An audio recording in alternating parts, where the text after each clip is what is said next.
Hey, what up guys? Welcome back to another UFC breakdown and UFC prediction video. Remember to click all the links in the description box. Takes you to all my other social media sites, from my Facebook, my Twitter, my Instagram, and also my Snapchat if you want to check me out at any of those links. They're in the description box. And we're going to get into the video. And you know why you're here, baby, to see some MMA predictions, MMA breakdowns. And you know I predict some of the greatest fights of all time. I predicted the Ronda Rousey to get her ass whooped.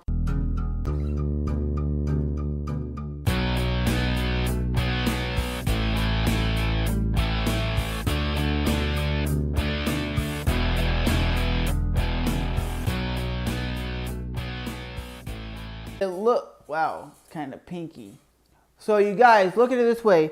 UFC 196 was supposed to be for the UFC heavyweight championship between Mauricio Verdun versus Cain Velasquez. And Cain is out because of back injury. And Mauricio Verdun is like, I'm not going to fight anybody right now that I haven't really trained for, which is Miocic. He said, I don't really want to fight him because I haven't trained and I don't feel good, and he has the right to pull out. So what the UFC is doing, they're making UFC Fight Night Saturday, February 6th. It's going to be a free fight between Johny Hendricks at 17-3 versus Stephen Thompson at 11-1.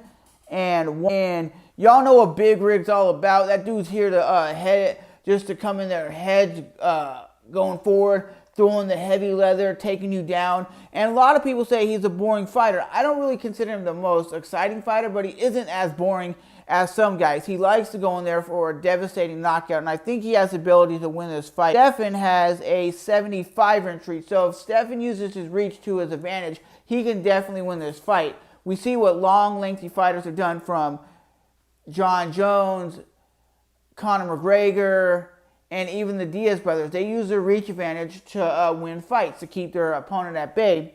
And also on this fight card, you're going to have heavyweight contenders, Roy Nelson versus Jordan Rochelle. Jordan Rochelle is 14-2, and Big Country Roy Nelson is 21-12, baby. Right there, read them and weep.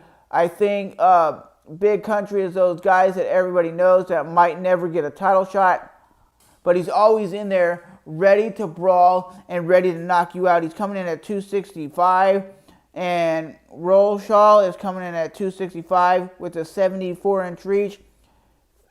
50% by the way of the judges' scoring card, 43% by going to the way of the TKO, and the brutal knockout is going to Big Country at 67%. So basically over 67% of his fights go the way of the brutal knockout.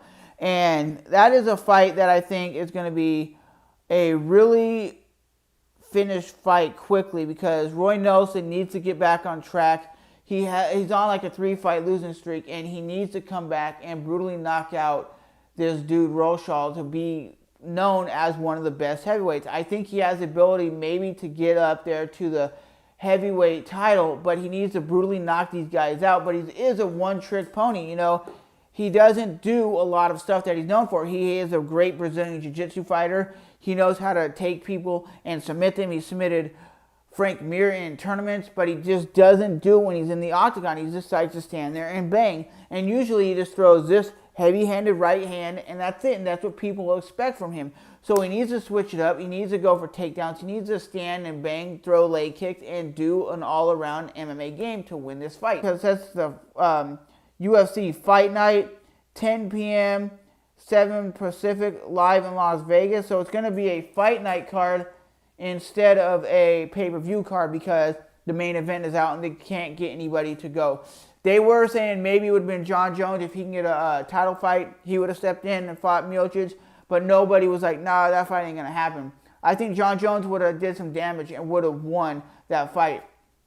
But as always, guys, remember to hit that like button, subscribe button, and I'll see you guys in